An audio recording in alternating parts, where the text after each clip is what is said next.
Hello and welcome. We, the community of the Cooper Union for the Advancement of Science and Art, acknowledge that the college is located on the sacred ancestral homeland of the Lenape people, land that had served as a major intertribal crossroads for hundreds of years. We are also gathering in the Great Hall of the Cooper Union, which has stood for more than a century as a bastion of free speech and a witness to the flow of American history and ideas.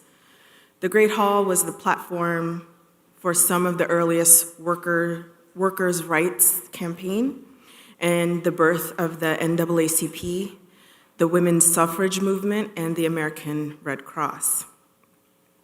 I'm Leslie Hewitt, Associate Professor in the Cooper Union School of Art. Thank you for joining us this evening for this special Intra-Disciplinary Seminar public event with Ruth Wilson Gilmore and invited guests Nikhil Paul Singh, Shalene Rodriguez, and Lisa Lowe. The IDS Public Lecture Series, designed as an introduction to some of the most pressing questions driving contemporary thought and practice, consists of talks by artists, theorists, scientists, activists, writers, and other practitioners involved in the arts from positions that embody an interdisciplinary approach or that imply new uses for disciplinary traditions. IDS has a long history in the context of the School of Art, envisioned by artist, educator, and activist Doug Ashford. Many faculty have led IDS, and it is always marked by the ideation and creative spirit of the faculty, students, and general dynamics of the world in which we live. For the past 6 years, I've had the opportunity and honor of co-organizing IDS with my dear friend and colleague, Omar Berrada, who will introduce the panel with more depth after I conclude these introductory remarks. Together, we have set out for this year, 2022 to 23, as part of our invitations to speakers to have guidance set along 3 general directions, and they are as follows. Trace, where we reflect on evidence between aesthetic gesture and algorithmic reason. Performance, where we consider meaning and movement through experiments with sound and the body. And disruption, where we look at forms of scale of social transformation. The IDS Public Lecture Series is part of the Robert Lehman Visiting Artist Program. At the Cooper Union, we are grateful for major funding from the Robert Lehman Foundation. The IDS Public Lecture Series is also made possible by generous support from the Open Society Foundations. Lastly, we ask that you silence your phones. After the panel, there will be time for a short Q&A, which Omar will elaborate on. So please stay post-panel to join us for this exchange. And with that, I will invite Omar to introduce our panelists. Thank you.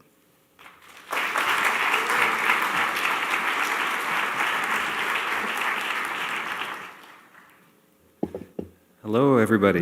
Good evening. I can't really see you, but I see there are many of you. Thank you so much for joining us tonight. Many thanks to Ruth Wilson Gilmore for agreeing to do this, and to Lisa Lowe, Shalene Rodriguez, and Nikhil Paul Singh for enthusiastically accepting to take part. Gratitude to all the people inside and outside Cooper Union who helped make this event happen, in particular the tech team back there, Tim, Dwayne, Terry, Dave, and Rocky. And very special, yes, please give them a hand.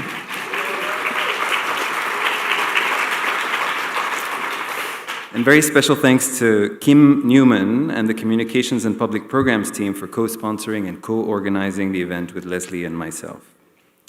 The last time I spoke on this stage was about 3 years ago, and it was to introduce Françoise Vergès, which is very appropriate because the first time I met Ruth Wilson Gilmore was in France with and thanks to Françoise Vergès, who had organized a gathering of scholars and activists and scholar activists committed to thinking through race and racism beyond what some rashly called the post-racial. On that occasion, over a few days, I had a chance to experience the warmth and the joy of Ruthie's presence, to witness the beauty of her companionship with the amazing Craig Gilmore, and to ponder the stunning fact that her speaking voice was no less gripping and grounded than the prose of her classic book, Golden Gulag. We are here to celebrate and discuss Ruthie's new book, Abolition Geography, Essays Towards Liberation, which is here for those who haven't seen it. It came out with Verso last May. There may be some copies left on the book table outside if you want to purchase it. Abolition Geography gathers together 20 essays published over a period of 3 decades, well-circulated ones and less circulated ones, astutely organized and carefully edited by Brenna Bandar and Alberto Toscano, who also together wrote a luminous introduction to the volume. Ruth Wilson Gilmore is one of the foremost scholar activists of our time. Her research and organizing have shaped the way many of us think about race, place, power, prisons, and the transformations of state structures. This book brings historical depth, material grounding, and theoretical weight to the thinking about social change and abolition that many people, in particular young people, and in particular our students here at Cooper Union, have been doing lately. But even for those who have read Ruthie's work for years, this book is an inspiration for its conceptual rigor, its argumentative sharpness, and its remarkable consistency, even as each new essay re-engages with the material realities on the ground at multiple scales, from the interpersonal to the international. This book gives us the gift of clarifying language. It insists that we keep our eyes open. It makes us see the world and imagine ways to change it.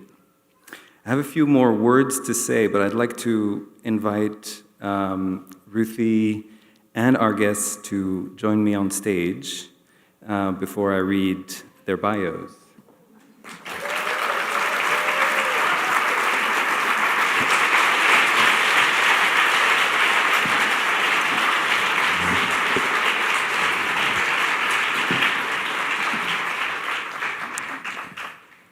Lisa Lowe is, I won't read Ruthie's bio, but I've said enough. Lisa Lowe is Samuel Knight Professor of American Studies at Yale University. She's an interdisciplinary scholar whose work is concerned with the study of race, migration, capitalism, and colonialism.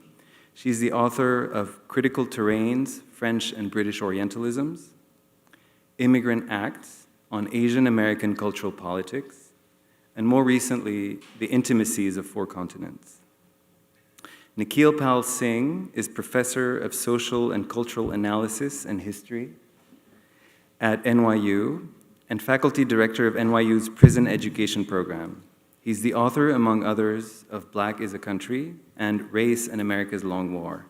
Fortunately, Nikhil, I was going to say, be prepared to see him appear on screen at any point. Fortunately, he's not able to be with us physically, which will give me the privilege to sit next to Shalene instead of standing here all evening.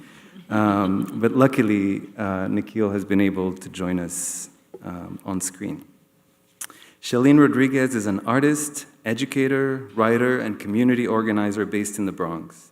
Her practice utilizes text, drawing, painting, collage, and sculpture to depict spaces and subjects engaged in strategies of survival against erasure and subjugation. Since I cited books for the others, I will show you this book, which I think is amazing, and I recommend it, a powerful, brief volume titled Inside and Outside, Infrastructures of Critique. It's a conversation between Shalene Rodriguez, Michael Rakowitz, and Steven Sukaitis, moderated by Andreas Petrosians. I just want to let you know briefly how we will proceed. In a few minutes, Lisa, Nikhil, and Shalene will each, in that order, give a brief, about 10 minutes, take on aspects of Ruthie's work. And after that, Ruthie will respond. And afterwards, we will all sit together here for a discussion. And if we manage, with time constraints, we will take a few questions. We have to end at 9 p.m. sharp. And at 9 p.m. sharp, Ruthie will be happy to sign some books. So I look forward to an exciting and transformative evening with you all. And without further ado, I want to invite Ruthie to the lectern for a word of introduction. Please give her some love.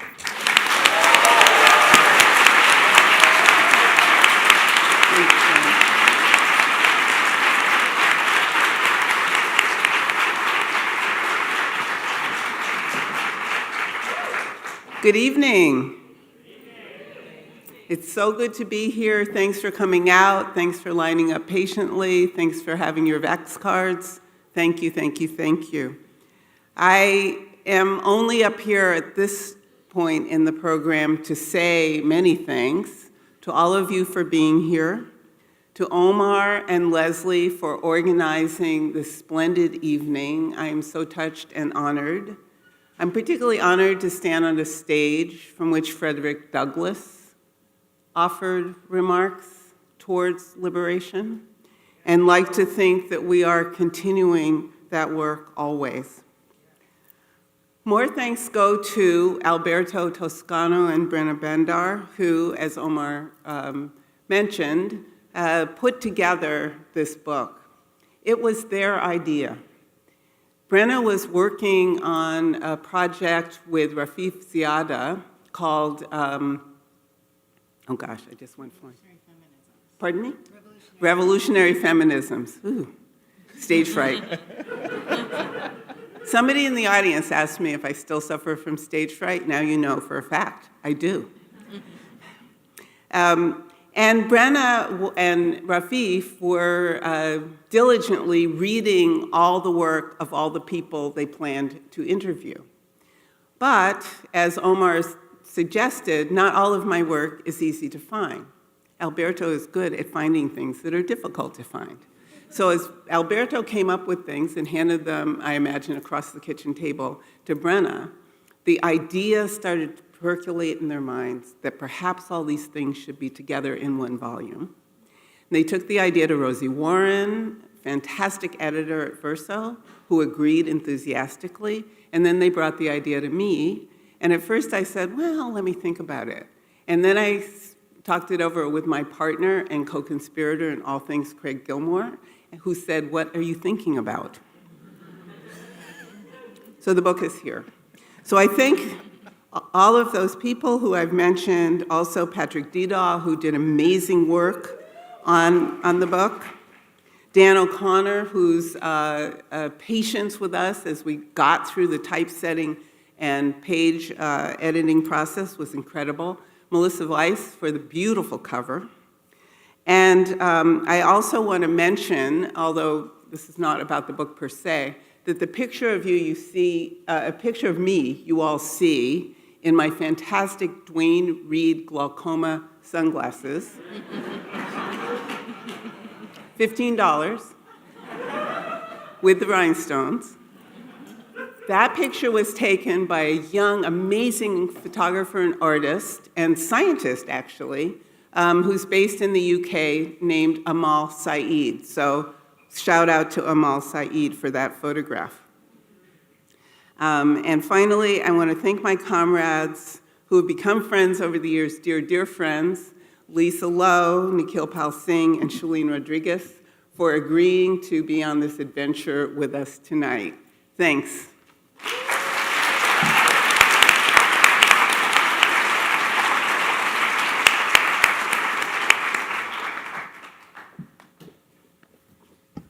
Hello, everyone.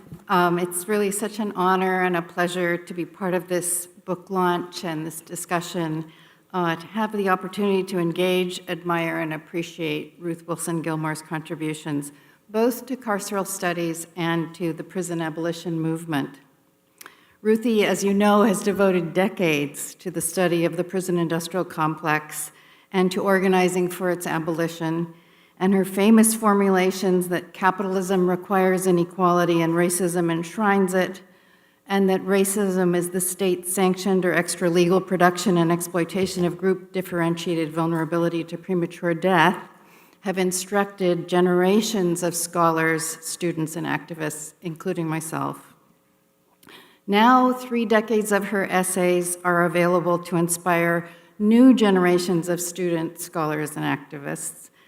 meticulously collected and introduced by Brenna Bandar and Alberto Toscano. It's a daunting task to attempt to quickly highlight Ruthie's most indispensable and instructive contributions to our understanding of the conditions that lead to prison expansion and the abolition imperative. So I trust that through the course of the evening, we'll cover more. What I want to focus on in my brief comment is her profoundly dialectical thinking and practice, from her invaluable explanation of the buildup of U.S. prisons in the 1980s within the contradictions of neoliberal globalization to the hope, despair, and political responses of people on the ground to these violent conditions.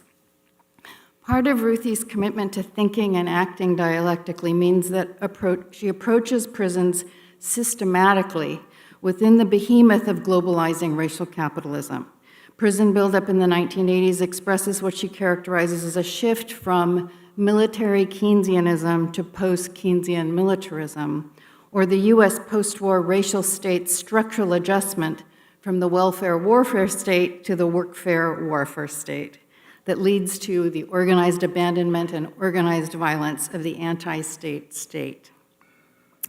She has emphasized repeatedly that the prison fix has never been an isolated phenomenon, but that the decisions to build prisons, to invest in industrial punishment, policing, and military, rather than in public welfare, schools, healthcare, or roads, have been central to a structural reorganization of the U.S. post-war landscape of accumulation and dispossession. In other words, Ruthie has always asserted that U.S. prison expansion can't be separated from the multiple crises of racial capitalism as racial capitalism expanded globally in the second half of the 20th century. And thus, dialectically, prisons cannot be countered as a single institution, and that abolition can't be understood or fought without consideration of this global imperial context. Racial capitalism is inherently unstable, and it comes into crisis when the contradiction between accumulation and exploitation reaches a level that is unsustainable, expressed in the late 20th century United States by overproduction, diminishing profits, and unemployment on the one hand, and widening wealth gaps, racial segregation, and increasing impoverishment of communities of color on the other. Internationally, these crises were expressed by foreign investment, flexible accumulation, and export processing, which rearticulated the colonial divisions between first and third worlds and was secured by overt and covert U.S. imperial wars in countries where socialism or left-leaning independence movements gained significant footholds. In Africa, Central America, Northeast and Southeast Asia, Central Asia, and the Middle East. Meanwhile, domestically in the U.S., these crises of globalizing racial capitalism were expressed as deindustrialization, state withdrawal from social welfare, deepened economic divides, criminalization of racialized gendered poverty, and militarization of the borders.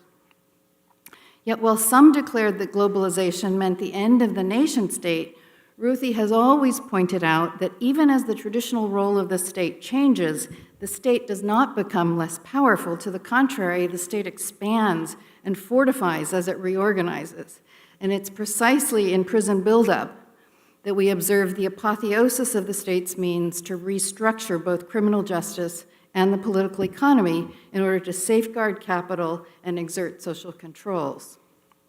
These contradictions of racial capitalism dialectically produced antagonisms that erupted in radical black, brown, yellow, and red power movements, labor strikes, urban rebellions, and social movements, from women of color feminists to anti-apartheid and anti-war movements. And the state responds to political challenges with its repressive capacity, countering by criminalizing protests and expanding military police and prisons. To justify itself and its monopoly on force, the state works to compel identification with multicultural citizenship in the nation and punishes so-called threats to the national security by distinguishing between legitimate use of force by police and military and the illegitimate violence of dissent and rebellion. Although expansion of the state's repressive functions multiplies the spaces in which racialized poor communities are made more vulnerable to state violence. Within racial capitalism, violence isn't restricted to incarceration, policing, and militarization alone. Poor, racialized immigrant and formerly colonized people have been devastated by a neoliberal privatization, deregulation, and extraction that protects corporations and undermines workers, by suburbanization and the targeted surveillance of urban social spaces, and by the moral panics around urban crime, immigrants, indigenous communities, queer of color communities, Black women and women of color. So these too are operations, as Ruthie shows us, that are implicated in the expansion of the US carceral state. In the shift from national production based on racialized labor exploitation within the US to one of globalized finance capitalism, there isn't a supersession in which one replaces the other, but rather an expansion and a multiplication of the sites in which state capitalism flexibly diversifies in order to manage those mid-20th century challenges that were posed by labor, radical anti-racist movements, and decolonization. So in this way, globalization is both capital expanding and profiting in new transnational ways from the regional economic divides that are the aftermath of colonialism and imperialism, and it's the invention and multiplication of new sites, media, and practices for accumulation. At the same time, the prioritization of global markets and labor challenges, which challenge the traditional sovereignty of the US state, render its coherence increasingly disaggregated. So the US state faces an illegitimacy crisis at home as its increasingly violent practices of social control come into explicit contradiction with its claims to democratic inclusion. While internationally, as the US power wanes, the bid to maintain geopolitical dominance has led to imperial overreach, more wars, and the global expansion of military basing. So Ruthie's work famously instructs us that it's these decades of interlocking crises and their expression in accumulated surpluses of finance capital, devalued land, labor, and state capacity, which are the very condition of possibility, but not the inevitability for prison expansion. Her brilliant observation that prison buildup was and is proposed as the solution to these large-scale crises of the state and capital insists that a prison-centered analysis to these large-scale crises of the state and capital cannot be limited to the prison as a singular bounded institution. Rather, she explains, the expansion of the prisons constitutes, quote, a geographical solution to socioeconomic problems, politically organized by the state, which is itself in the process of radical restructuring, unquote. In other words, prison building is a mode of state building and state legitimization, and a means of enhancing and expanding coercive social control while disinvesting in social welfare in human beings.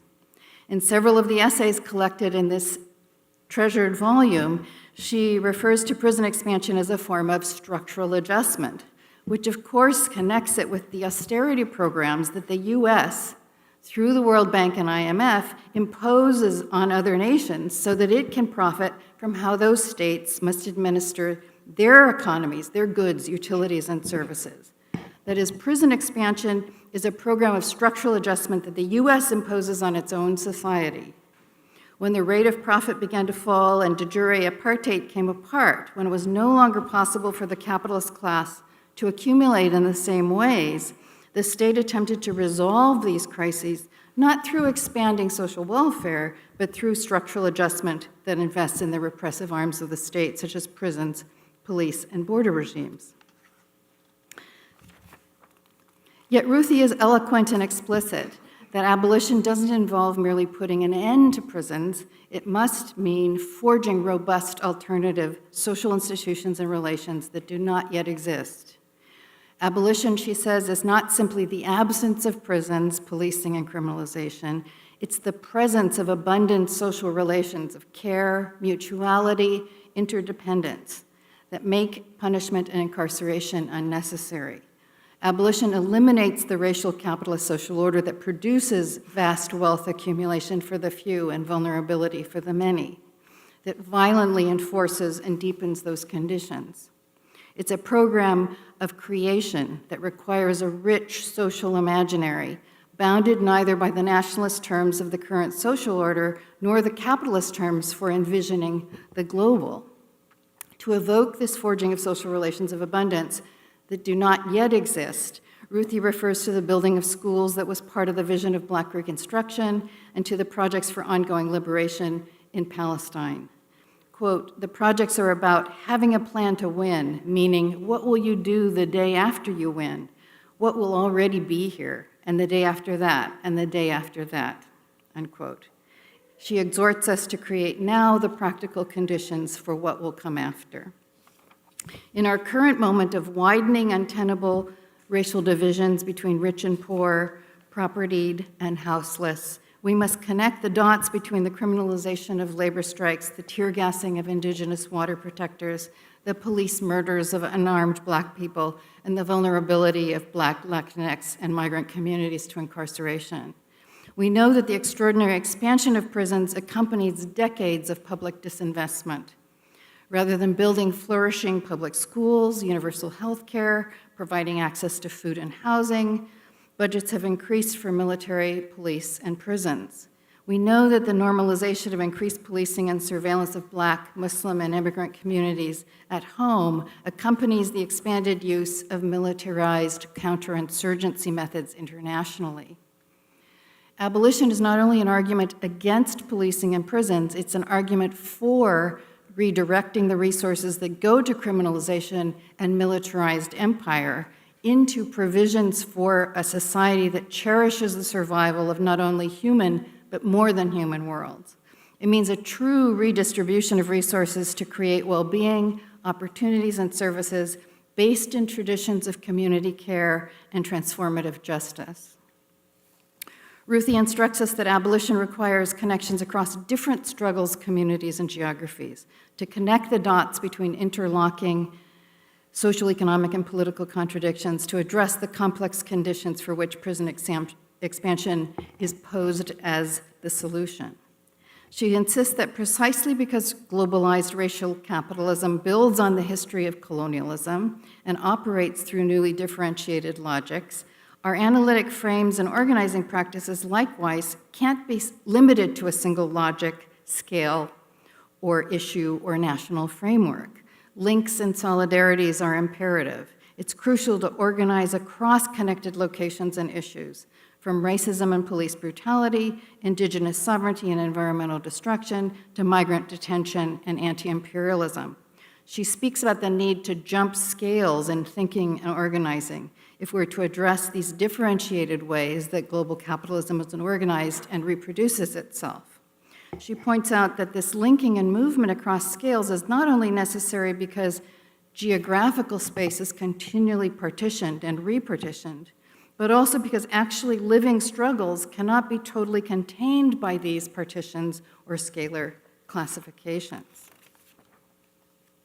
Forging links across different groups, regions, and constituencies has always been part of anti-colonial, Pan-African, revolutionary feminist, and communist international visions. And Ruthie urges us that abolition work do this as well. She says famously, quote, abolition has to be green, it has to take seriously the problem of environmental harm, environmental racism, and environmental degradation. To be green, it has to be red. It has to figure out ways to generalize the resources needed for well-being for the most vulnerable people in our community, which will then extend to all people. And for it to be green and red, it has to be international. Ruthie's abolition geographies will help us jump scales and connect the dots, and to understand that abolition today is only the latest chapter in the very long freedom struggle, what Sarah Haley calls the long abolition framework. Abolition is the long struggle to free the unjustly criminalized and oppressed, and these essays will help us to think, work, and struggle collectively towards these ends. Thank you.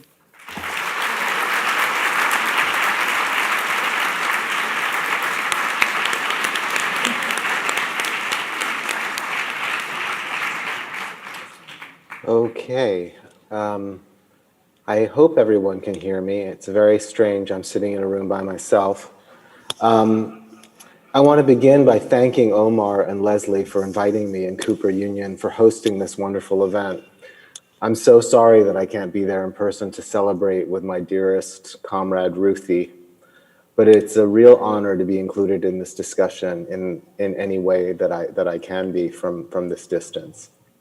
I have learned so much from Ruthie over the years that I may be sometimes guilty of not always knowing where her thinking ends and mine begins. That is meant less as an apology than as a testimony to the fact that Ruthie is always organizing me, and I know I speak for many of you too, helping me to think more clearly about the most difficult problems, providing conceptual tools and pathways to renovate and retrofit what she calls the infrastructures of feeling that point toward liberation and collective flourishing and away from partition and exclusion. As a prompt for our remarks this evening, Omar asks us to reflect upon a word, phrase, paragraph, or motif in abolition geography to inspire conversation. I've chosen the word infrastructure, as referred to above in Ruthie's idea of an infrastructure of feeling. Infrastructure underlies productivity, Ruthie writes. It speeds some processes and slows down others, setting agendas, producing isolation, enabling cooperation. The infrastructure of feeling is material too, she continues, in the sense that ideology becomes material, as do actions that feelings enable or constrain. The infrastructure feeling is then consciousness foundation, sturdy, not static, that underlies our capacity to recognize viscerally imminent possibility as we select and reselect liberatory lineages in a lifetime, as well as between and across generations, making freedom provisionally against the disintegrating grind, partition, and repartition of racial capitalism. That was all Ruthie, and I'm sorry you can't exactly see, as I promised you wouldn't be able to, where her thought begins and my thought, or where her thought ends and my thought begins. And Ruthie is woven throughout, and I think you saw this in Lisa's presentation as well, that once Ruthie's vocabulary gets hold of you, it's hard to let you go. Ruthie really does clarify things that I think many of us have not been able to see as clearly before we were able to connect with her work. The passage I just read to you fittingly comes near the very end of abolition geography, and we could spend all our time unpacking its multiple resonances.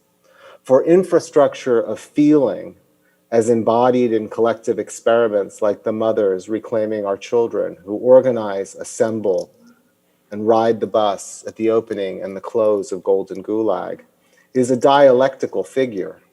By this, I mean it is a way of defining a resource assembled by those without the reserves and resources born of capital accumulation, but only muscle, nerve, bone, and a capacity to learn, relate, and respond to conditions not of our choosing.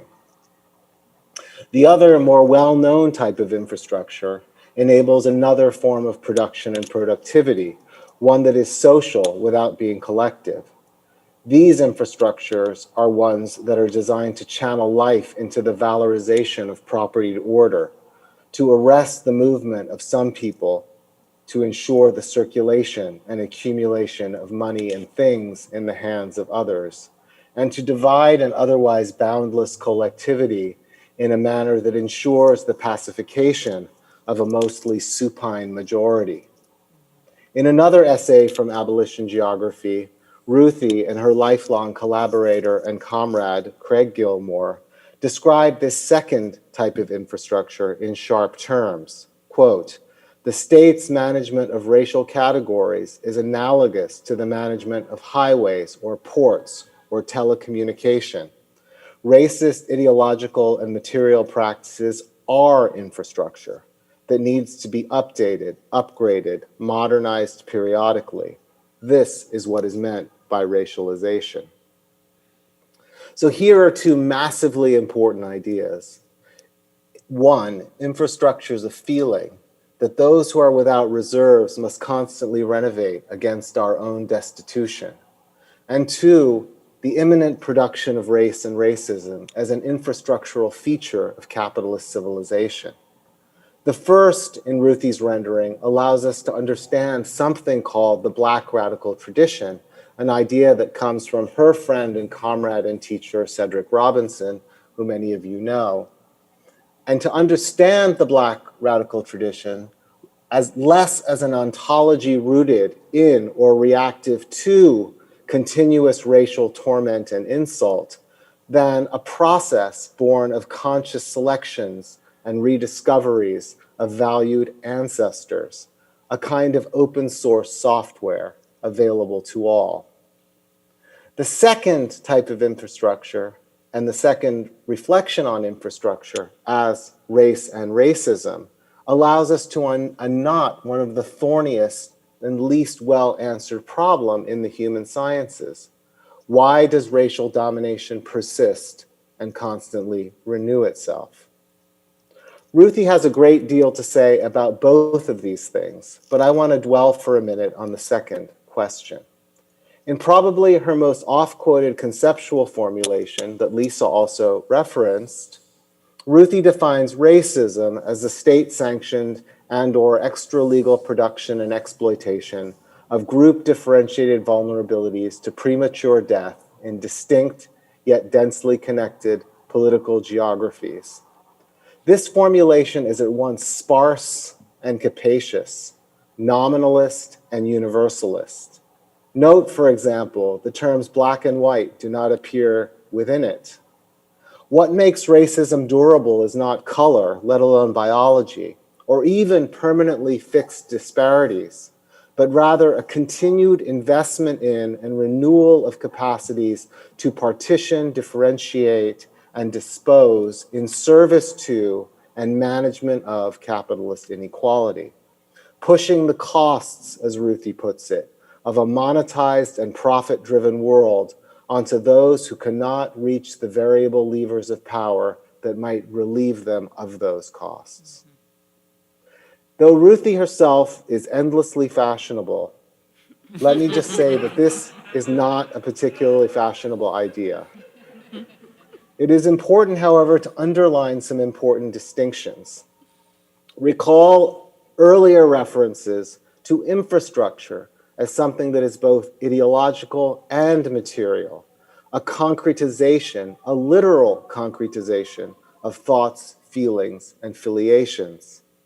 The idea of racism or racialization as infrastructure is clarifying here, not only because it cautions against a lure back to a re-ontologization of race and racism as a kind of trans-historical force, animus, or even embodiment, but also because it helps to answer a question that has eluded generation upon generation of erstwhile historical materialists who have been unable to grasp the durability of racial forms and resentful that these forms remain so immune to their powers of demystification. One of the best examples of this tendency comes from an essay that I love and admire, and that I expect many of you have read and reread, by Barbara Fields, Race and Ideology in American History, published in 1990.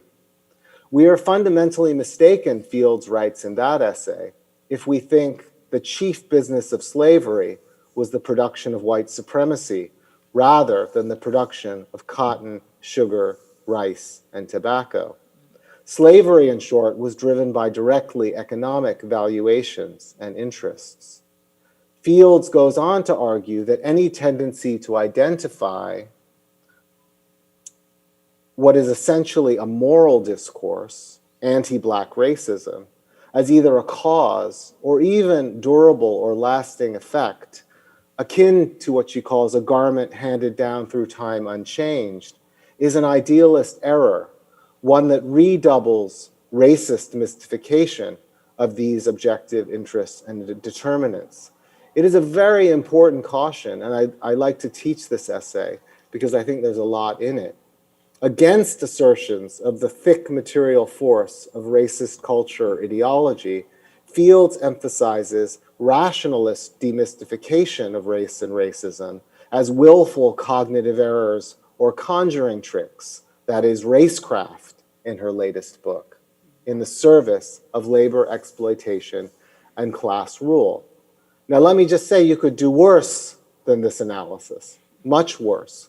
But I also want to say something about the place that Field's essay has in prominent left rejections of the post-Marxist retreat from class, which is often ascribed to an elevation of the centrality of race and racism.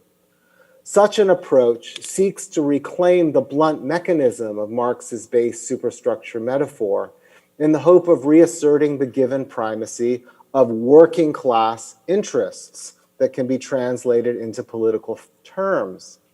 Ironically, however, the focus on ideological demystification largely abjures materialist investigation of the structural transformations of the economy and conjunctural requisites of class struggle that have come to define our own period. And here is where Ruthie is at her most indispensable. The most important work on transformations of US racial capitalism written in the last 2 decades, Golden Gulag, Prison Surplus, Crisis and Opposition in Globalizing California, shows how mutable and contingent articulations of racism as infrastructure were hinged to large-scale projects of economic restructuring and class composition in a context of capitalist crisis. And Lisa has spoken to this beautifully already, so it saves me a lot of time, but also it allows my condensed description here, hopefully, to have a little bit more reference. The Keynesian welfare state built on economic growth and an otherwise differentiated form of race and labor absorption into a late industrial economy and race and gendered forms of civic inclusion defined American capitalism's post-war golden age.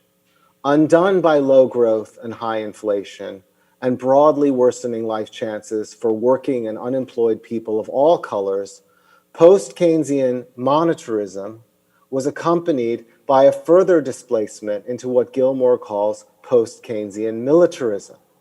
This was the beginning of a new long war at home and overseas, one that re-racialized, broadly reduced access to the social wage, criminalizing migrants and the urban poor, who Ruthie brilliantly describes as those documented not to work and those not documented to work, who now comprise about 50% of the entire laboring population.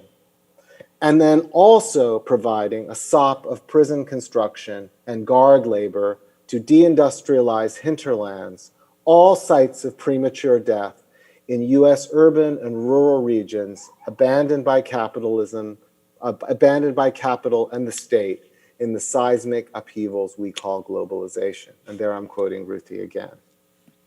An unsurpassed renovation of Black Marxist analysis, Ruthie's body of work shows how racism is best understood as a technical and moral infrastructure within capitalist modernity, a historically durable but plastic, palimpsestic, and path-dependent form of social relationship that gets materialized in planning, production, and political management.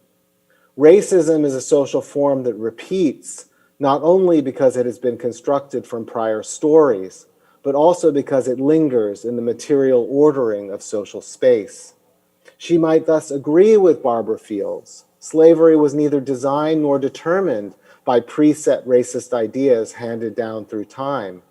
She would hasten to point out, though, I think, that slavery did not only yield profitable commodities like cotton, sugar, and tobacco, but also militias, patrols, watchtowers, managerial and accountancy methods, ways of thinking about the separability of the mother and child, modes of surveillance, sale, and sequester.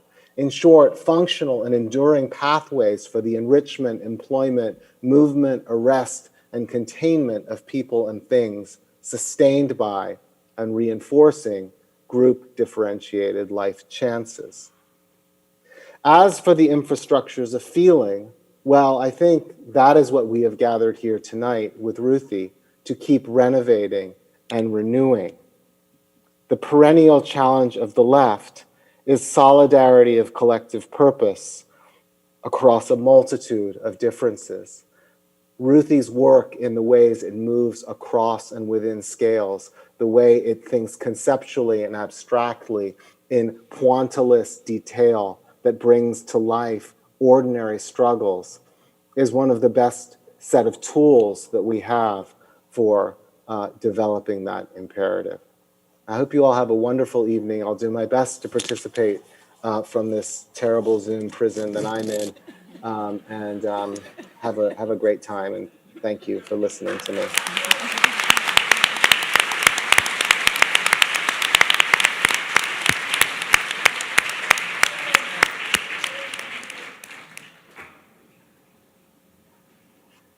What's up, everybody? How you doing?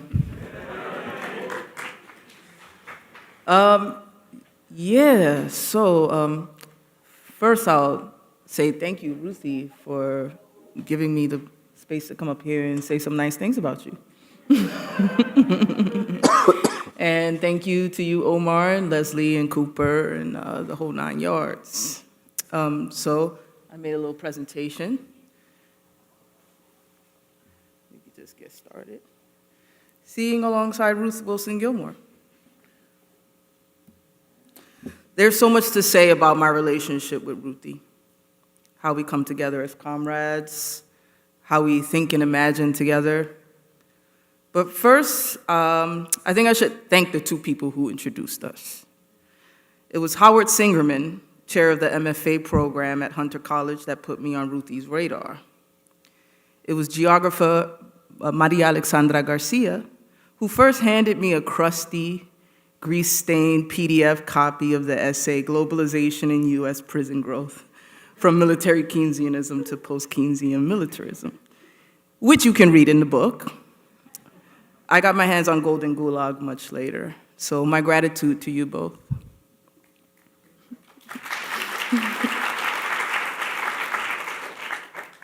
That introduction has set in motion some real fruitful thinking, conversations, and laughter. It turns out Ruthie and I have a lot in common. It's not just that we both have these silver locks, although this would make us appear to be more like kin.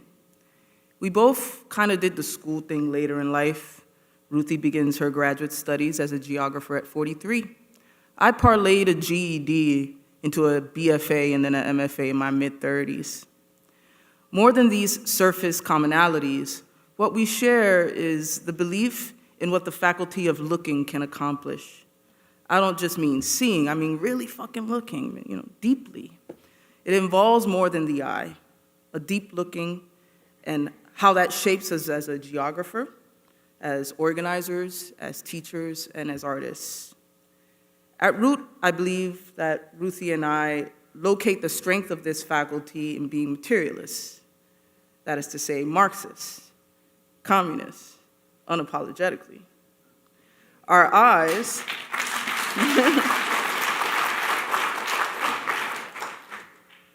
land on a given situation in a given time and place and construct similar questions. How is life organized here? Who is here?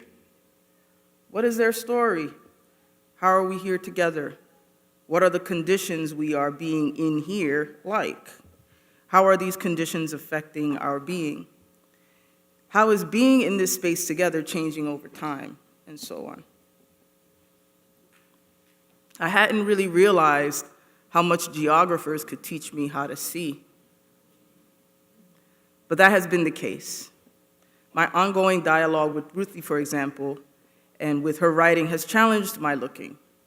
I say looking, but Ruthie says noticing. As an organizer, Ruthie's demand for rigor and straight-up dismissal of lazy thinking kept the tendency to lean into dogma, rhetoric, and sloganeering in check. It's not enough to shout no new jails. How are the new jails funded? By who? Where is the money coming from? How is it linked to the pensions of the public sector? What is the role of real estate? How does gentrification and displacement brush up against the building of new jails? Deep looking. The kind of deep looking that sometimes does not produce the picture you thought you saw.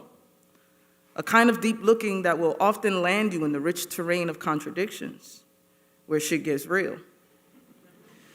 And then you're organizing with eyes wide open. This is what I get from Ruthie as a geographer, but behind that is Ruthie, the organizer. I think a lot of y'all would agree, Ruthie gives language to the fire in your belly, to the itch under the skin that lets you know shit ain't right. She breaks it down and poses those deep questions. She notices the web and calls it organized violence, and describes for us how it is the perfect complement to what she calls organized abandonment, that this is capitalism saving capitalism from capitalism. We know it. Some of us more than others. We live it. Still, now all of a sudden, those IDF-style floodlights outside of NYCHA, or those NYPD mobile command centers outside Covenant House, speak a little louder, ripple out a little further. That's how we get past the sloganeering that narrows prison abolition into being just about closing prisons, when it's actually a theory of change. All right, Ruthie?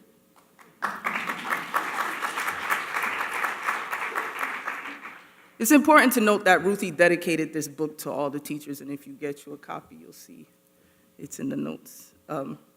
That's for a reason. I don't think that there is a more important role for those of us who can do it. We all have a role, and it's going to take every single last one of us to bring our skills and our hearts to the battle in order to break these chains of unfreedom. And we all got to do our part. We all got to grab a broom, like my grandma used to say. From each according to its ability, to each according to his needs. That's Marx, that's not my grandma.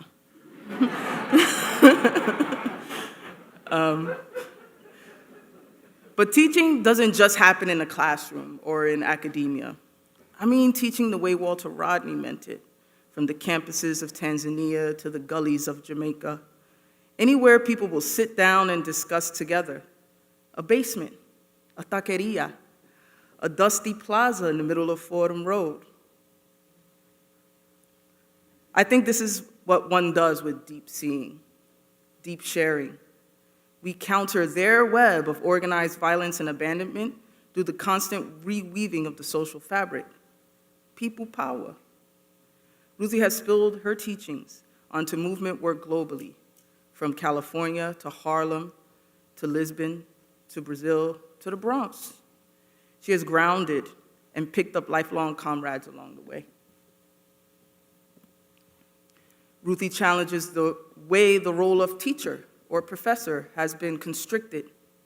If we are erroneously narrowing prison abolition to being just about closing prisons, when it's actually a theory of change, I would go further to say that confining the role of a teacher or professor to academia or classrooms where they administer a lesson plan is also narrowing. Some teachers police themselves and others in that manner. But I ain't talking about them. I'm talking about the teachers like those at La Universidad Central in Quito, Ecuador, breaking the locks alongside their students to the university, which provided sanctuary for the indigenous movements battling militarized police just this summer. I'm talking about teachers who don't flinch when they get doxxed and targeted by right-wing networks because of their work inside and outside of academia. I'm talking about those teachers thrown down on the streets alongside their students during uprisings globally, who are often the first rounded up, jailed and murdered by fascist forces. That kind of teacher, that kind of professor, that kind of academic. Me and Ruthie co-teach a class together currently. It's our second time teaching together. The first time around, we taught a class called Seeing Space, naturally. This recent class is called Internationalism from Below. This from below was already something I was sort of thinking through in organizing work, different language.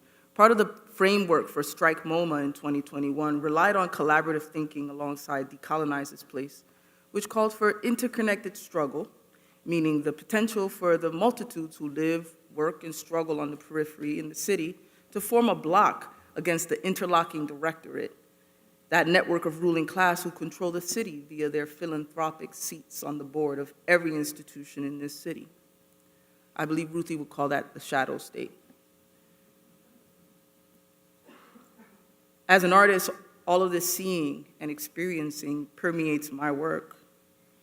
What I make in my studio becomes the residue of this experience, the record, the archive of who and what was encountered when I asked those deep questions with my feet firmly planted in the ground where I stand.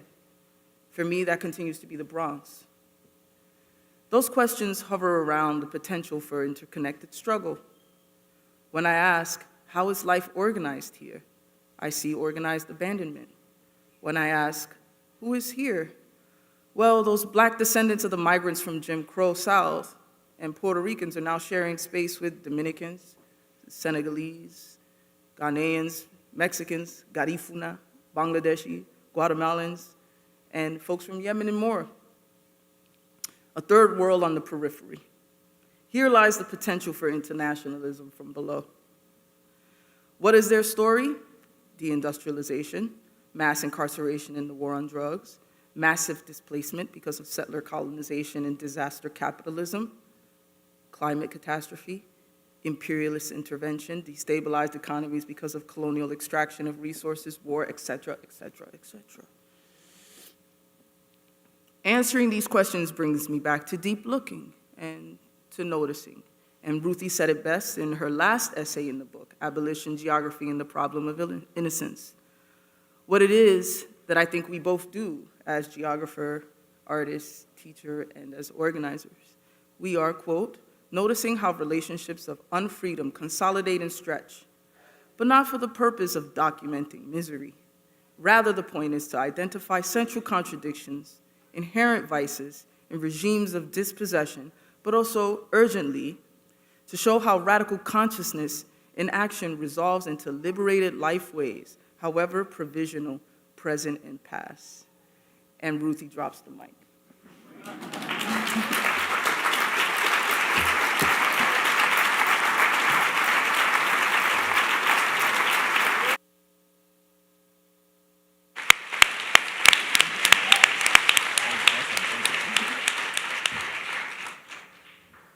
No, sis, you dropped the mic.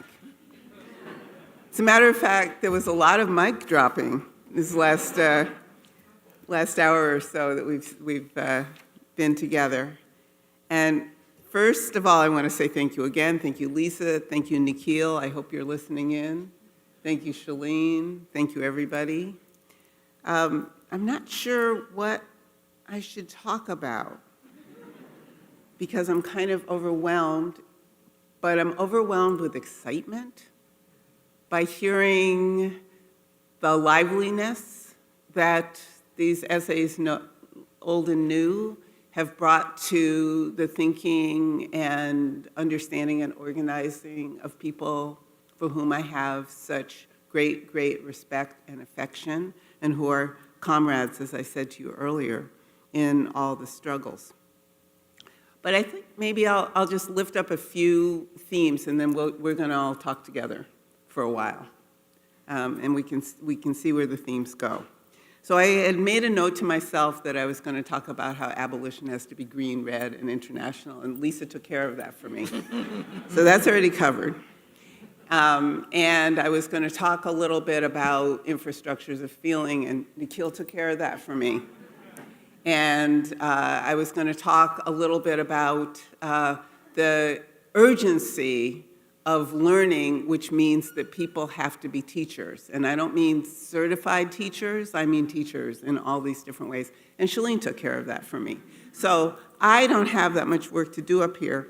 So what I'll do, instead of talking in the general and abstract, is give a few examples of what it is I'm talking about. And I think these will link with examples that Lisa and Nikhil and Shalene have already shared. So for example, when we speak, when I write in rather enthusiastic terms about what abolition must be and talk about how abolition is presence, I think a lot of people think that I'm making, to invoke that term that Nikhil used discussing Barbara Fields' work, that I'm making this kind of moral bosom-heaving call. But I'm actually talking about a very practical program. Practically speaking, what is already present, like you could see in Shalene's images, and how does that presence in the context of struggle become the possibility for making the program of change that leads toward abolition, which is to say toward liberation, which is to say, again, away from the forces of organized abandonment and the forces of organized violence that exist to push people who have experienced abandonment into very narrow channels of life and the end of life. So here are some examples. Unions do this. Do all unions do it? Of course not. But some unions do. One thing we learned as abolitionists organizing against the might of the state of California's desire to build more prisons, more prisons, more prisons, was that 6 people couldn't change a lot in a state of 35 million that enjoyed, in those days, the 7th largest economy in the world. Nowadays, it might be up to 4th. I mean, it's huge. But if we organized with people who are already organized, we could achieve things. Now, it is impossible to wander into a union hall or a church or other faith community central place or some place where social movement people are doing things, much less into the realms in the United States of any established political party and say, hey, let's do abolition together and get any kind of meaningful response. But by noticing the kinds of struggles that organized people are engaged in, whether it's nurses who are fighting simultaneously for the opportunity to provide adequate health care to the people in the hospitals where they work, and fighting for adequate pay and benefits for themselves at the local, which is to say at the establishment where they work, but generally against a transnational corporation, whether for-profit, like Hospital Corporation of America, or in the not-for-profit sector, like Yale University or the University of Pittsburgh, or in between, like Kaiser Permanente, right? The nurses are doing all of this at once.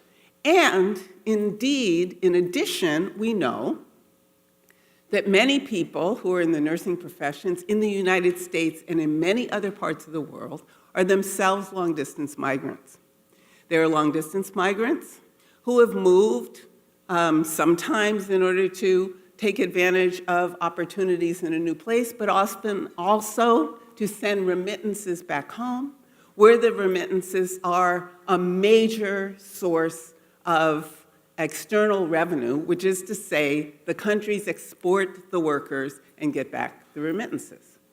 So, working with the Nurses Union, as I do now in the United States, National Nurses United, gives me the opportunity to see abolition as a practical program in these variously scaled fights that the nurses are carrying out.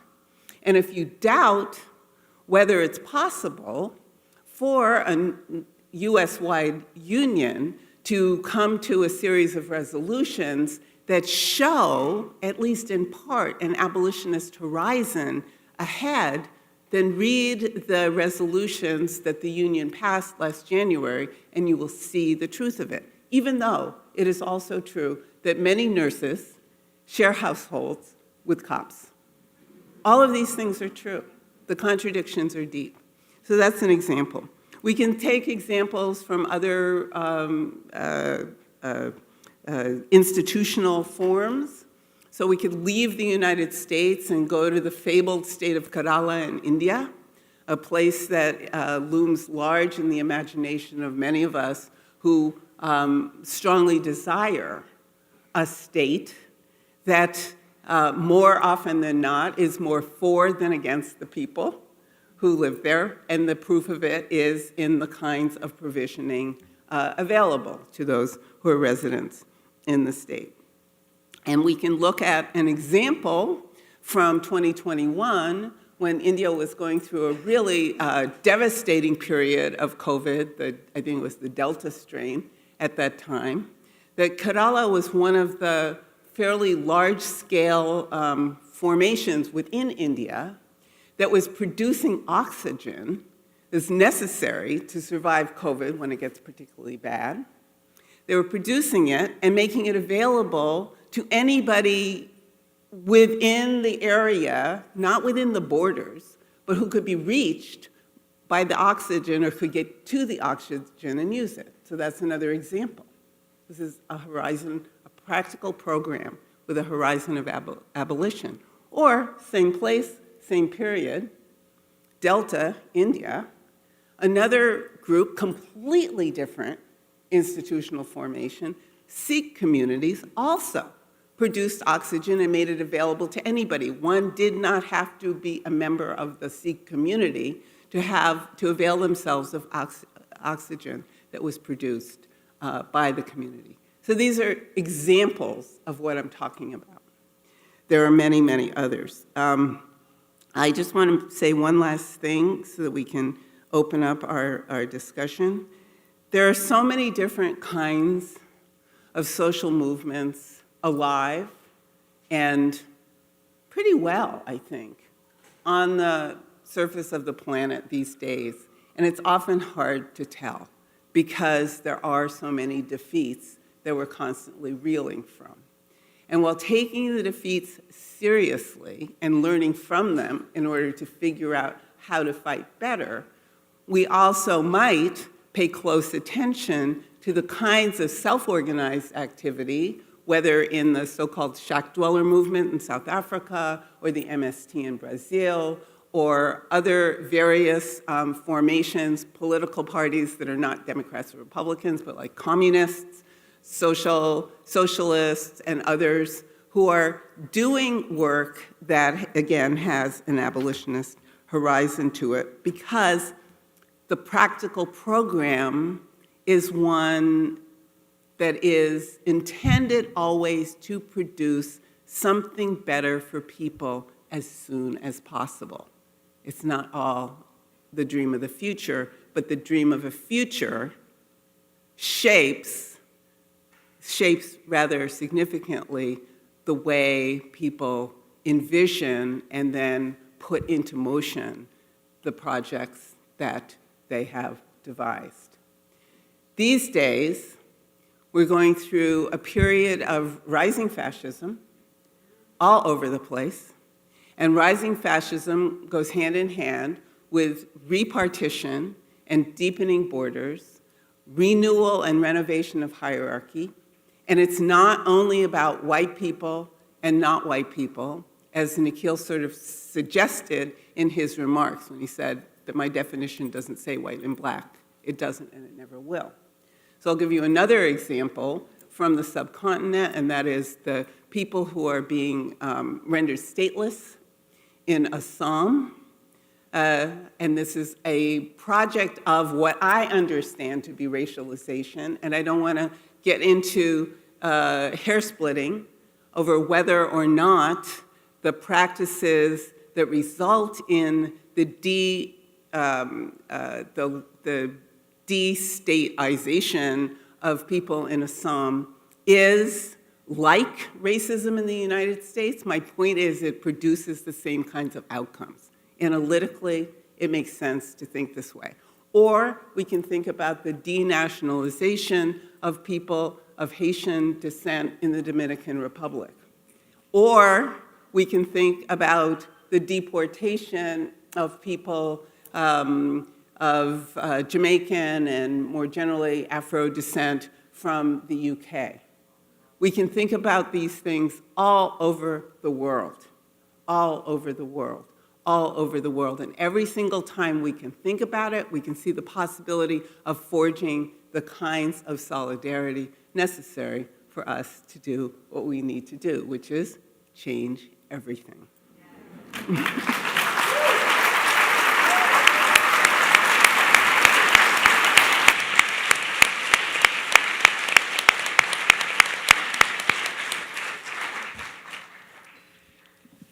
Thank you, Ruthie, and thank you, Lisa, Shalene, Nikhil. Let's try and gather some threads and rescatter them around and share them with everybody. I'm supposed to moderate this part, but that sounds a little formal. I do have some questions in mind for Ruthie in relation to what's been said and in relation to reading the book, but I would like to invite my friends and colleagues here to also ask questions, pose them to Ruthie, to each other, etc. And Nikhil, if you can hear us, do make yourself heard whenever you feel like it. Perhaps I'd like to start with maybe where Shalene ended earlier with that quote from one of the last essays, perhaps the last essay in the book, Abolition, Geography, and the Problem of Innocence, which is also the essay from which Nikhil quoted about the infrastructure of feeling. And that quote that Shalene had, said something about the point is not to document misery, but to show how radical consciousness in action resolves into liberated lifeways, however provisional, present and past. And I would like to ask you to comment on the expression radical consciousness in action. I mean, in everything you write, Ruthie, the words are chosen very deliberately. I have questions about how you write also, maybe later. But you take a phrase, it has 3 words, but it couldn't have any other words than those. They have been chosen. And it condenses a lot. And I'm interested here in the word consciousness and how it relates to other terms that Shalene invoked. So looking, seeing, or noticing, as she said you would say, on one hand. And on the other hand, what she said about experience, the lived experience of organized abandonment. And I was thinking of something you talk about in a preface to another book, a book of essays by Cedric Robinson. It's a recent book of essays that was published posthumously. I can't remember the title of the book, but you say that you were with him on a panel and you said something and he looks at you and he says, I've been trying to tell you, Ruthie, it's consciousness, not experience. So maybe I would like you to say something about that tension between experience and consciousness, what it means, and about the pathways or maybe the lifeways between them, if you will.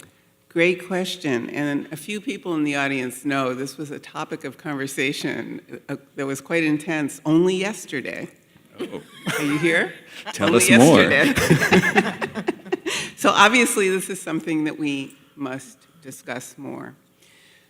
So, consciousness. Consciousness is, for me, kind of building out from a root understanding of the word as awareness, and it's not a matter of being aware of a fact, but to tie back to what Shalene was talking about, have some capacity to notice things so that something unexpected becomes clear. So one of the ways that I describe this is we all see patterns. I mean, my friend Janet, who might be here tonight, who taught elementary school her entire career, is fond of saying that one of the things humans do is we look for patterns. And once we find them, we find some comfort in that, and then we look to see the pattern reproduced somewhere, whether it's a social pattern, some other kind of pattern. Okay, I accept that. Here's where the noticing comes in, and the possibility for opening awareness, which is, say, consciousness, becomes part of the practice of liberation. And that is when we look at a pattern and then move our attention, our gaze, our noticing, and not being ableist, I will say attention, whether one can see or not, a little bit to the side, and then see what kind of, as it were, interface that pattern might have with something else. Like, which is to say, to take oneself deliberately out of an area of familiarity without inventing an entire new theoretical apparatus to make sense of what one is noticing. So what are the continuities from the pattern that's in front of us to something else? And the example that I gave you about the nurses is an example of me actually doing for you what I'm talking about, right? That entire thing was look at a pattern, nurses, move my eyes a bit, remittances. Look at a pattern, nurses, move my eyes a bit, Medicare for all, right? And then there's a continuity there that becomes explicitly available to making certain kinds of solidarity in organizing, to making certain kinds of demands of all kinds of decision-making bodies, but also bringing people, I was going to use one of those Althusser words, hailing people, interpolating people, bringing people into struggle by making something familiar to them that wasn't familiar before. So bringing that actually into their pattern consciousness, right? So there's a dialectics involved here, if I may. And to go to that fantastic exchange I had with Cedric, and it really is the last time I was on a stage with him. It was a very beautiful event. We honored him at the Graduate Center in a conference that was the idea of Christina Heatherton and Jordan T. Camp, and the three of us put together, with a lot of other people's help, especially Nikhil Singh, a fantastic conference called Confronting Racial Capitalism. And in the opening panel, Robin Kelly and I gave talks, and Cedric gave a talk, and then the three of us sat on the stage and schmoozed the way we're doing now, except for I'm doing all the schmoozing so far, which is often the case. And late in our conversation, I invoked what is still my favorite, or one of my favorite passages in Marx, in Capital Volume 1, which I will say roughly, not quote to the letter, but by mixing our labor with the external world, we change the external world. Let me start again. By mixing our labor with the earth, we change the external world and thereby change our own nature. I think it's a really beautiful thing. And that's when Cedric turned to me and said, I've been trying to tell you, it's not experience, it's consciousness. And what Cedric made me understand, or try to understand that night for the first time, was to think mixing our labor with the earth is not something that everybody does the same way, even though it might look the same thing if I'm digging a hole and Lisa's digging a hole and Shalene and Omar are all digging holes. We bring to that different awarenesses of so many things, including the kind of shovel we're using and the kind of dirt that we're digging in and what our purpose of doing the digging is. And something can happen to one of us or all of us, maybe individually, often collectively, that changes how we go about that digging and therefore change our own nature. So yes, digging the hole changes our nature, but also this sort of social act of doing, right? So this is what I mean by consciousness.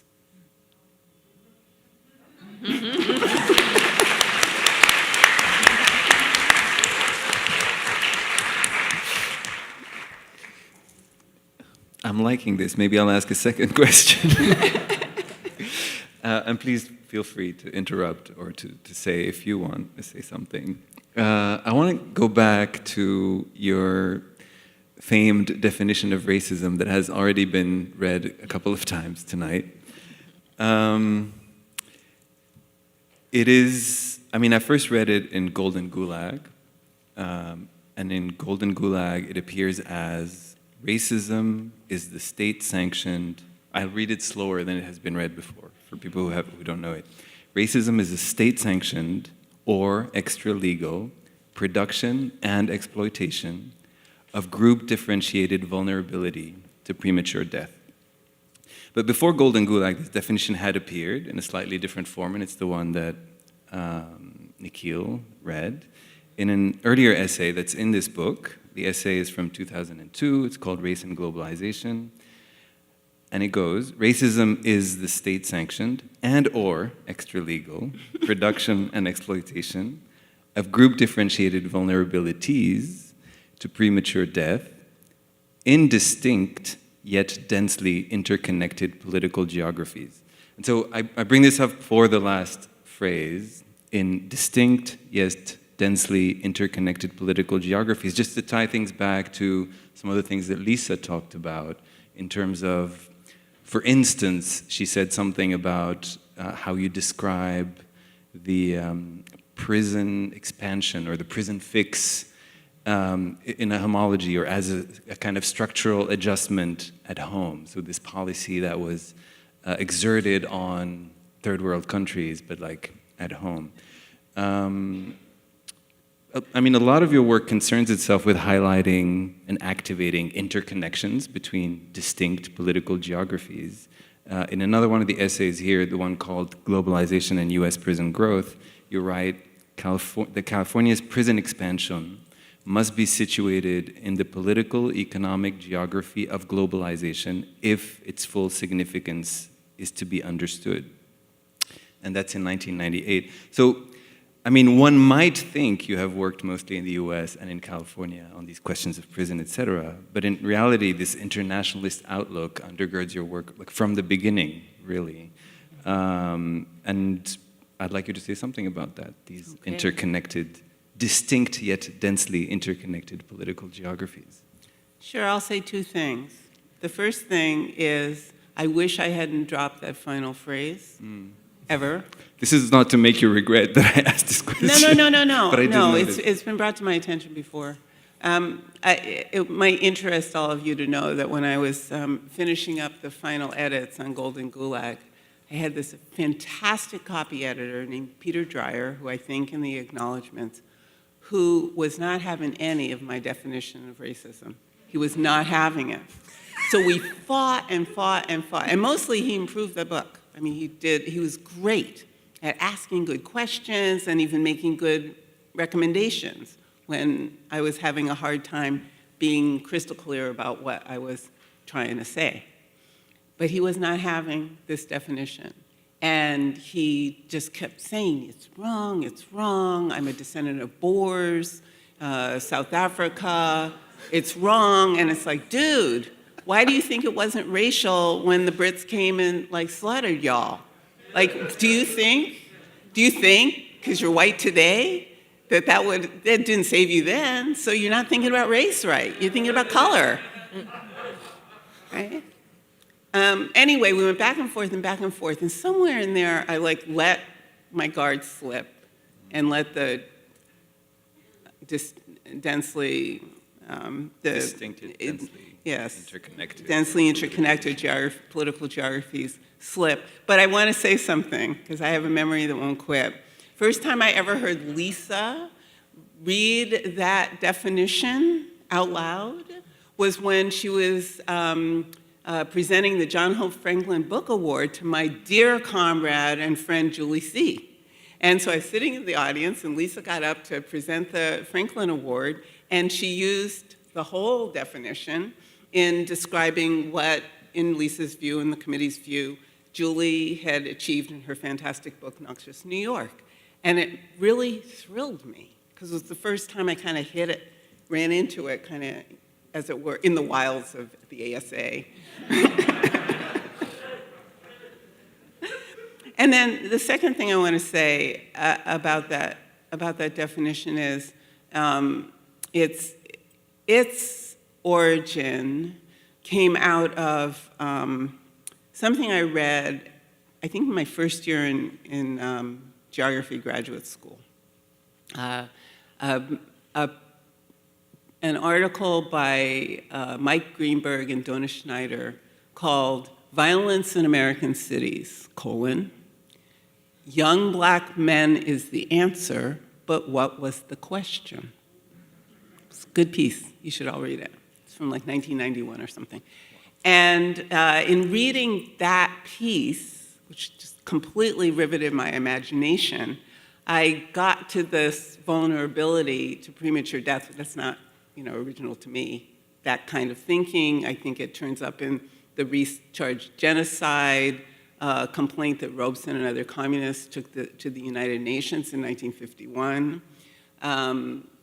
But it was reading that piece that kind of set me on the trail to write that definition, but I didn't actually write it until the end of the 90s, when I was invited by an activist lawyer friend, Deborah Peterson Small, to be part of a sort of traveling panel of people condemning the prison industrial complex. I mean, that's what we did. In the company of two women, Kemba Smith and Dorothy Gaines, who had been granted, who had had their sentences commuted by Bill Clinton right before he, stopped being president. And, little good thing, all the bad things. All the bad things. And on this panel, there were Dorothy and Kemba, who had had the experience of facing very, very long sentences inside. Deborah Peterson Small, who's a brilliant lawyer and organizer, and Angela Y. Davis, who's Angela Y. Davis. So I'm thinking, what do I have to contribute to this conversation that might be useful to the movement? So I wrote this definition in like the cold sweat of trying to figure out what I could do or say that might be meaningful. And here it is.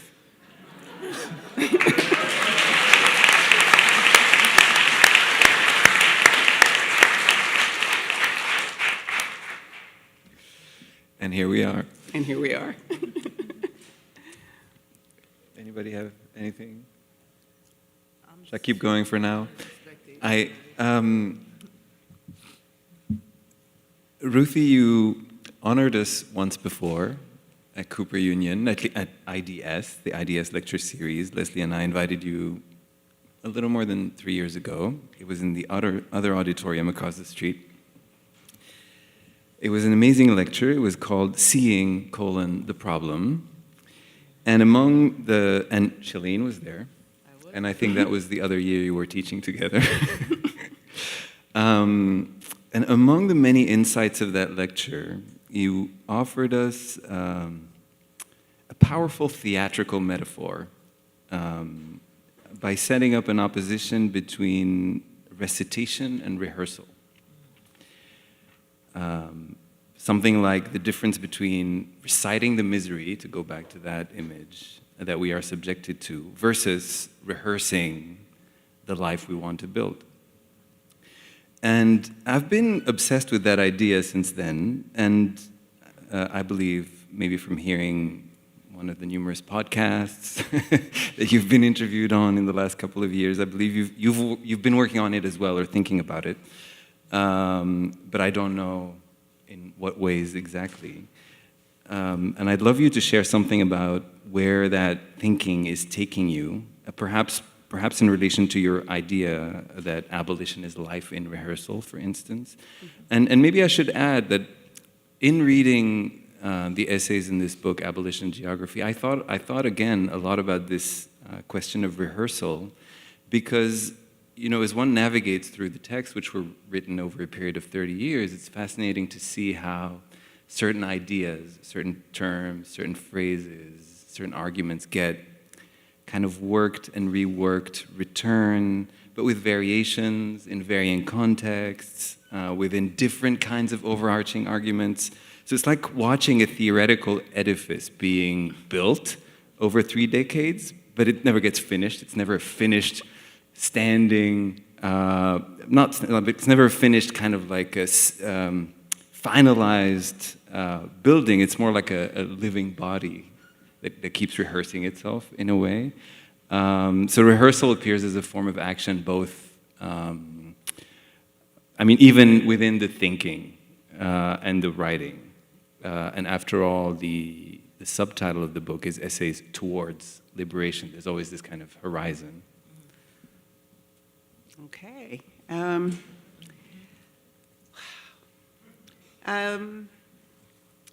Well, let me start with a conclusion, which is to say that in my long life as a teacher, I have especially enjoyed teaching three kinds of students. Engineers, because they understand system and structure, even if they reject everything I have to say about politics. They understand system and structure. And then artists and athletes. I love to teach artists and athletes because artists and athletes understand that practice makes different. Not perfect, different. So that's the conclusion. And to build back in and take from Omar's question, the variations in this book are exactly as you see. I have these obsessions, and I try to think about them and think about them again, but I'm not just thinking about them in my cloister or my whatever monastic cell, but in the context of the world as I'm constantly encountering and re-encountering and renovating and making critical the work that I'm doing is part of the general work of renovating and making critical already existing activity, which is what Gramsci teaches us politics is. Now, this recitation versus rehearsal came to mind for me when I was trying to write an explanation for myself about what I found so incredibly powerful in Stuart Hall's work. I had this assignment, and it should have been in that edited volume that I did with Paul Gilroy. It's not, but you can find it on the Duke webpage as a podcast, because I couldn't quite let it go in time. But, and I write really slowly, by the way, in case anybody wonders. I write really, really, really, really, really, really slowly. And what I was trying to figure out in thinking through Stuart Hall's work and then the work of what we were doing in the late 80s when I first came on to Stuart Hall's work, and the ways that so many things were changing so profoundly, so quickly in distinct but densely interconnected political geographies around the world, made me wonder something about our practice. I was in reading groups. Our practice as readers. And we already had, robust political commitments, no shying away from radical analyses. And yet what I noticed was that we, who were voracious readers, we read all different kinds of things, went to movies, went to plays. I have 2 degrees in drama. Like, that's what we did, was do all of those things. What we did was we separated our capacity to become part of the worlds in which fiction and poetry called us, whether it's filmic fiction or novels, short stories, poetry, that kind of creative work. We could surrender to it to find a way to feel it and understand it, and do all this stuff of patterns and so on. And with our political reading, we were reading looking for the right answer. And we were looking especially for some, quotes, some phrase, some, Marx says, or Cabral says, or C.L.R. James says, and you all know I can quote all these people. Right? But we were looking for that, thinking somehow that our capacity to recite these nuggets of insight were going to convince our comrades who were struggling in whatever practical struggle they were involved in to stop what they were doing and have a fresh analytical take on things. And we particularly would get excited about reciting things that were more or less theoretical approximations of enumerations of devastation, right? We'd gotten into a culture of complaint, confusing that with political thinking. So what rehearsal did for me in thinking about how I changed my thinking by reading Stuart Hall and many other people was to give me the opportunity to think how by inhabiting the worlds that I encountered in a Hall essay or a Hazel Carby book was no different from succumbing to or surrendering to a film or a play or a novel, and that is that the terrible but frequently joyful actor in me could do as imagining, rehearsing that role on the screen, or that role in the novel, or that role in a play. And I thought, oh, when I read Stuart Hall, or I read Lisa Lowe, or I read Omar Berrada, or I read Shalene Rodriguez or Nikhil Singh, what I should do is, on the one hand, try to imagine thinking what Lisa thought to get to what she wrote, and also imagine that reading is very convivial and it's a conversation we're having rather than some nuggets that Lisa pasted down on the page that I can, cherry pick and then recite at my next, convening. That's it.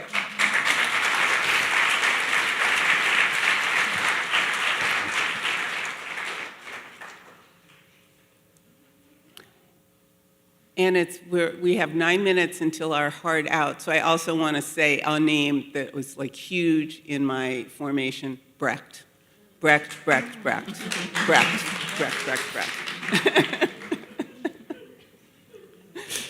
Well, speaking of that, you mentioned poetry and Brecht and all of that, I've always wanted to ask you, Ruthie, about art in general, because it's not, I mean, I don't have a fully formed question, but, and I don't think, I could be wrong, but I don't think art or artworks figure very prominently in the essays that you write.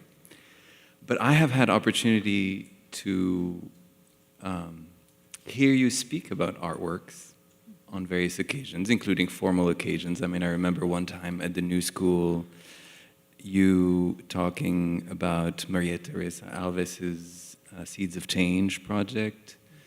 I remember you offering comments on the film work that Sana Nanhada and Felipe Cesar did in Guinea-Bissau. You co-teach with Shalene, and I heard a public conversation you had, the two of you, on Zoom some months ago. And what was striking to me every time I've heard you speak in the vicinity of art was first, not only a deep engagement with the subject matter, but also with the kind of the artistic intentions and the form of the work, on the one hand. And on the other hand, a kind of, what I perceived as a kind of deep joy in those moments. And I would love to hear more. Okay. Well, let me start by saying that all of this, including what we're doing here tonight and why that book was written, over time was written, why I wrote that book, and over time, is actually constantly in pursuit of joy, but that was never going to be the subtitle of anything that I published. They don't do joy at Verso?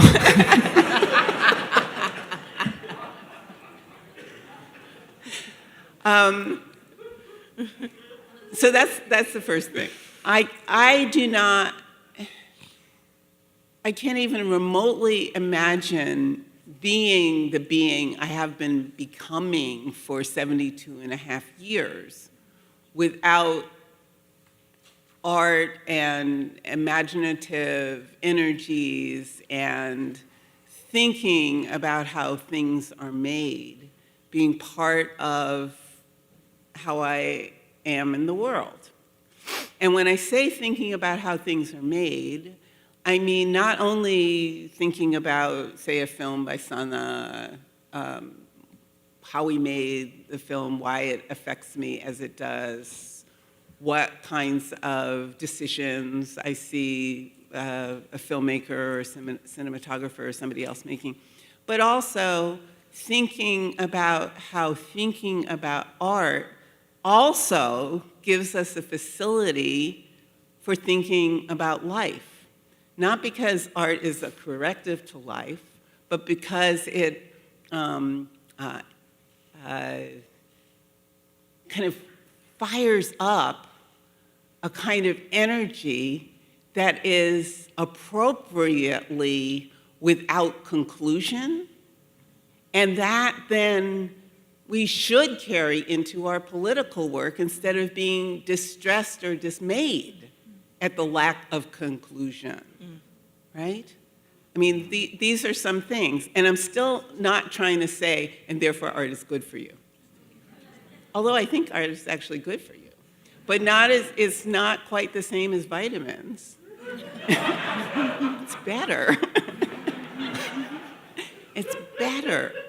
And anyone who's heard me talking about art in the front of a room eventually has heard me cite the late, great Amiri Baraka, poet, writer, organizer, communist, who said, "What can't be explained is expressed through art." And that expression is, in my view, everything.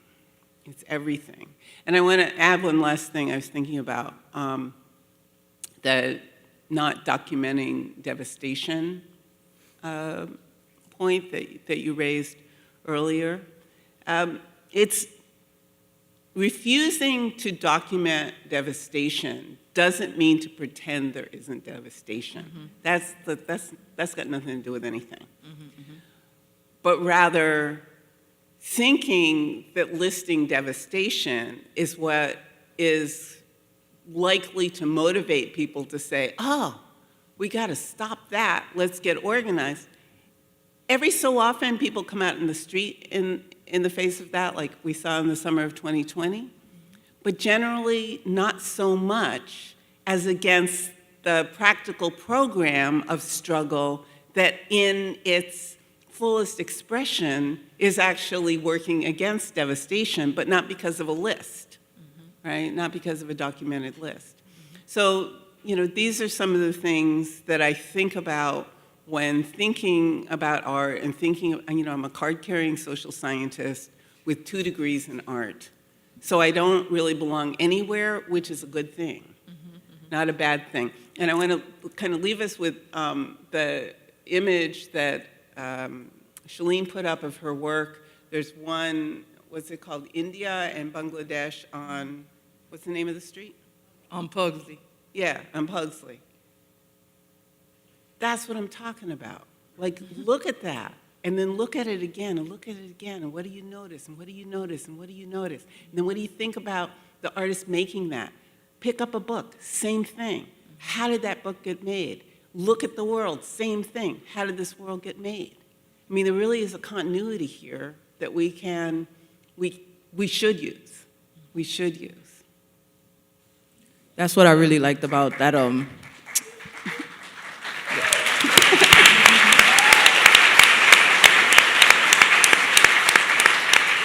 That's what you just said about the listing thing. That's what stood out for me. That talk, the last time you were here, Ruthie. That's what stood out to me. That's why I've been chasing you about. Is that written down somewhere? Because I need to read that shit again and again. But to your point about like what Amiri Baraka, it made me think about your homie Angela Y. Davis.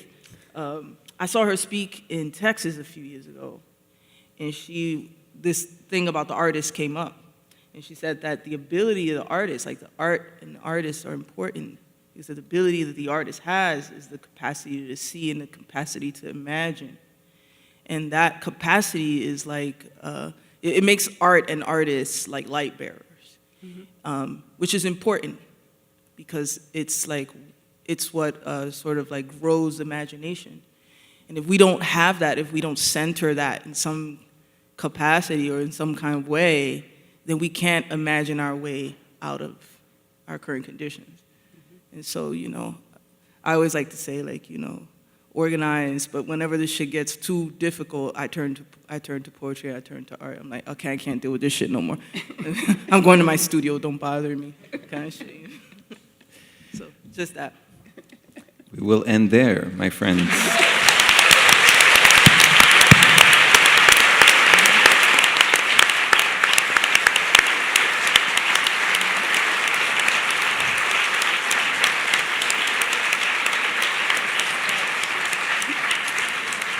I'd just like to thank you all for coming. Thank Ruthie, Lisa, Shalene, and Nikhil.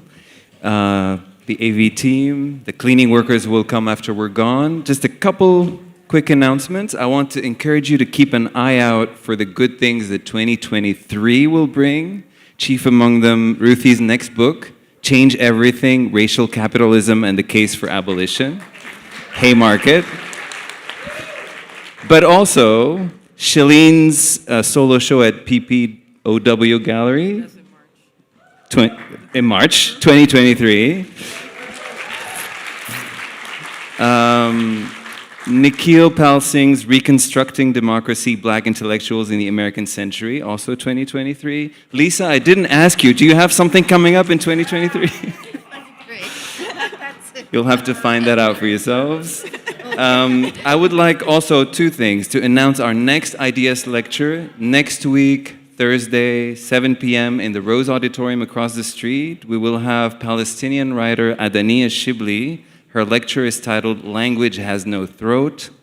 And last but not least, if you'd like Ruthie to sign your book, it will happen right here on this stage starting in a couple minutes. But please, I'm sure there'll be a line. Don't linger too much, not too many selfies, things like that, because we will have to leave the room soon. Thank you.